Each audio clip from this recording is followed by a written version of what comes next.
Welcome to the Legal Advice in Paradise podcast, brought to you by www.legaladviceinparadise.com. Even in one of the most beautiful places in the world, life can be litigious. On this podcast, the best and brightest legal minds gather to help you navigate your way through every legal question you may face. This program will help you know your rights, know what steps to take, and help you find the best legal representation, all in simple, easy to understand terms. And now, here's your host, Justine Gronwald.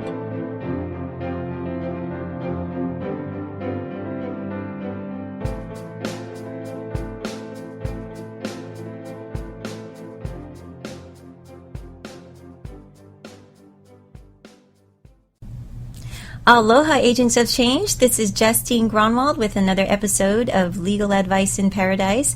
And today is my great honor and privilege to be here with attorney Lisa Jacobs and Dr. Greg Yuen. Today's subject will be collaborative divorce law. And it's something pretty new to Hawaii itself. But before I start, I would like to remind you that if you haven't already done so, subscribe to our YouTube channel, Legal Advice in Paradise, or iTunes channel.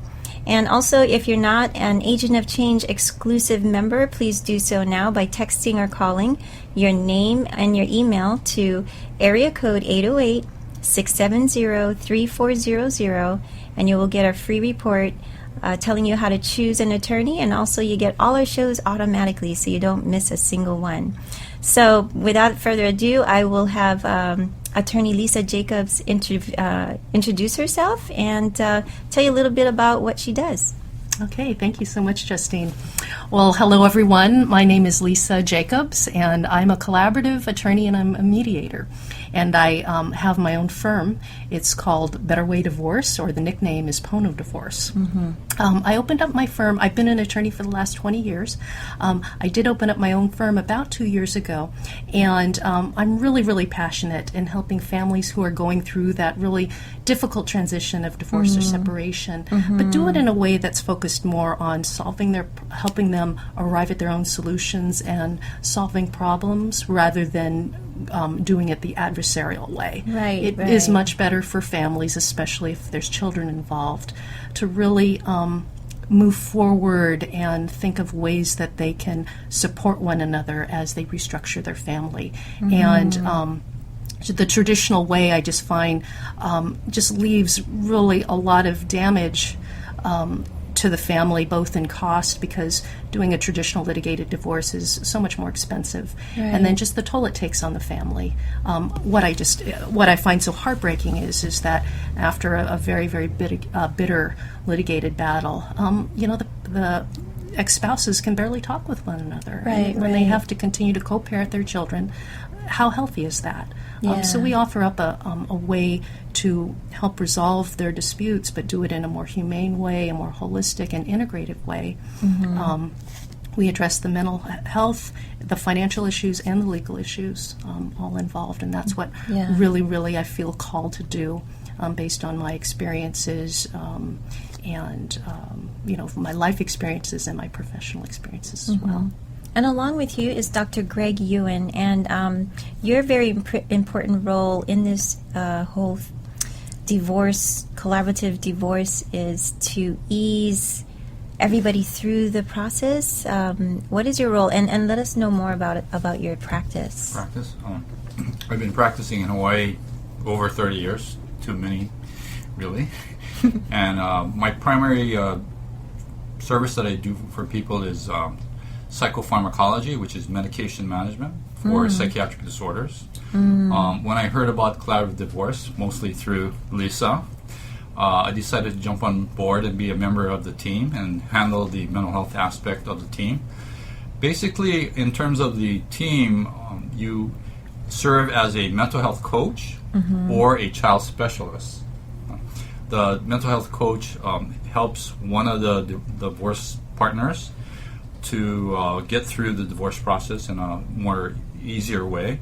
And the child specialist is more of a sort of voice of the child to let the child's needs and concerns be known and to keep the divorce sort of child-centered a bit. Can I ask you something? Sure. When you counsel now, because they're going through a divorce, are you sitting in on sessions with Dr. Yuen, or and also do the family come all together to you, or do you just take the child by themselves, or one parent with them? How is that done? Okay.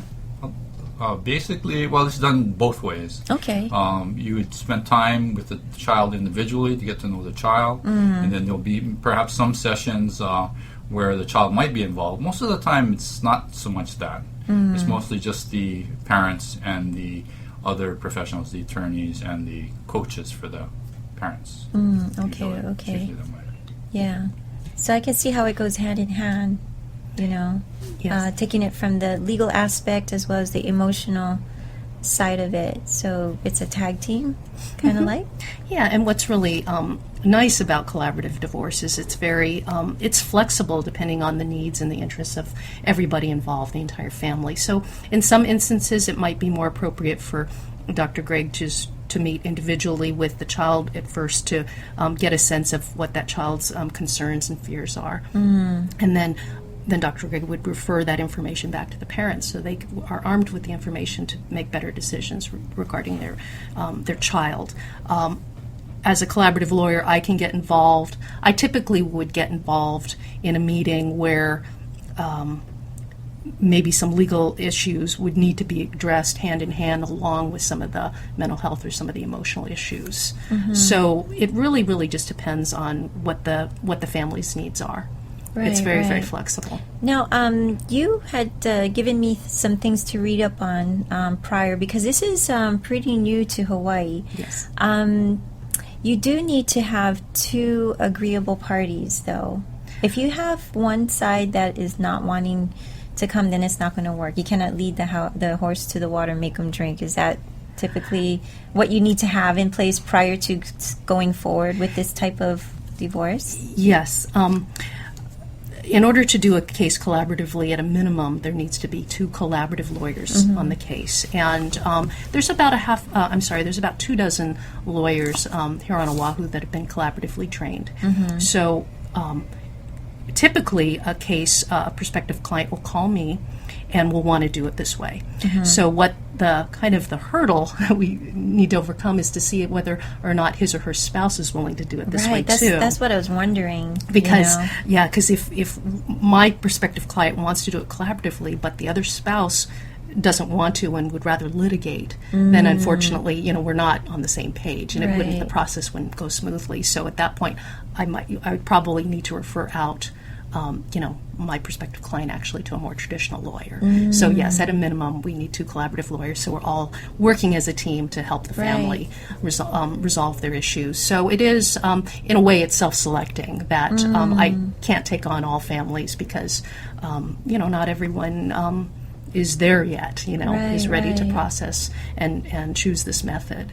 And then as far as the collaborative attorneys, there's about 24 of them. Where do you see it going in the future? Do you see it gaining more attorneys to come on board? The reason I'm asking is that I interviewed in earlier episodes Susan Ichinose, who does alternative dispute resolution as a mediator and arbitrator. So any of you that have not heard Susan, just go to the YouTube and look for Legal Advice in Paradise and type in Susan Ichinose.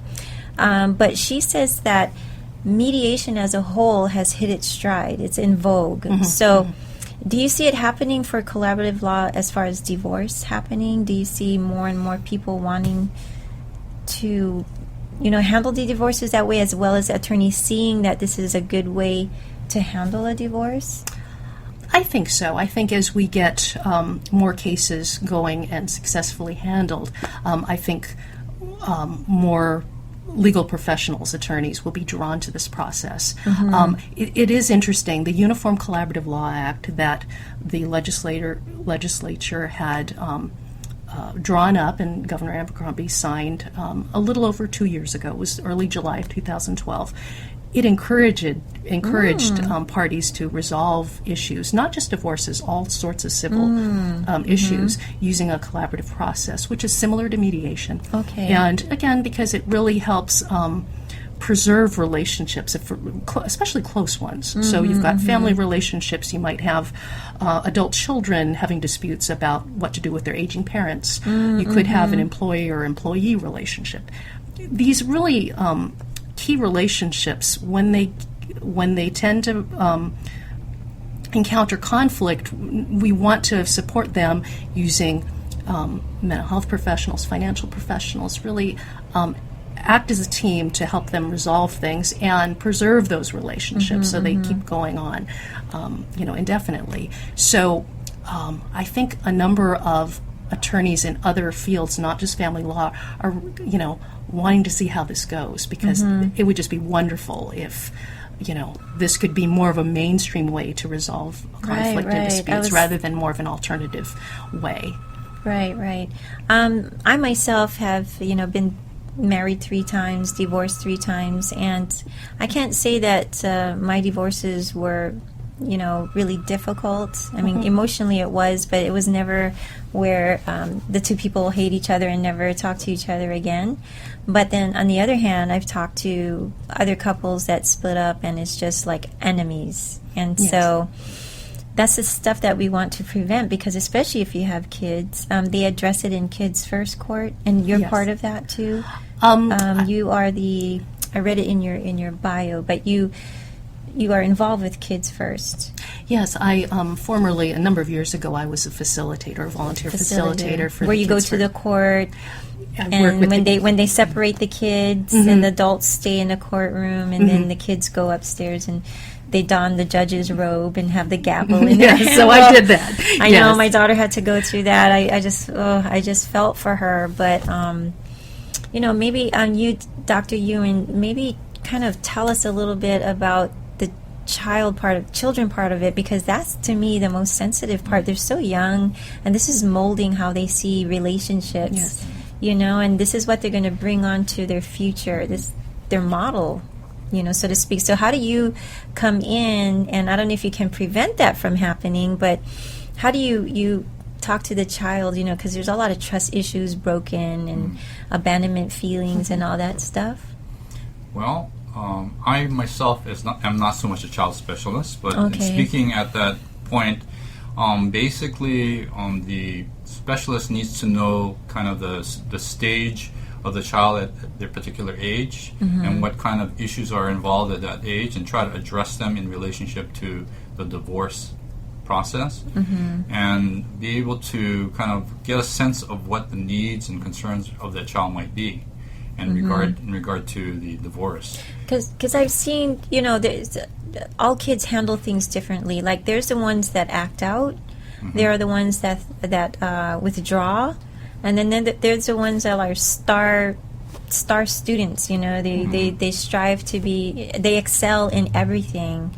So what do you see mostly? And like you said, the kids have different needs. Say the one that is acting out, how would you sit with that individual child? And well, I think in that particular case, the people that act out have a difficult time getting in touch with their emotions. Right. So you almost have to kind of guess with them about what's going on with them, and kind of let them know that you got a sense of what's going on inside them, and see if they'll kind of resonate with what you say and kind of play it out. And I think in general, you want to convey to the child that everything's going to be okay, and that this has happened before to other families, and families get through it.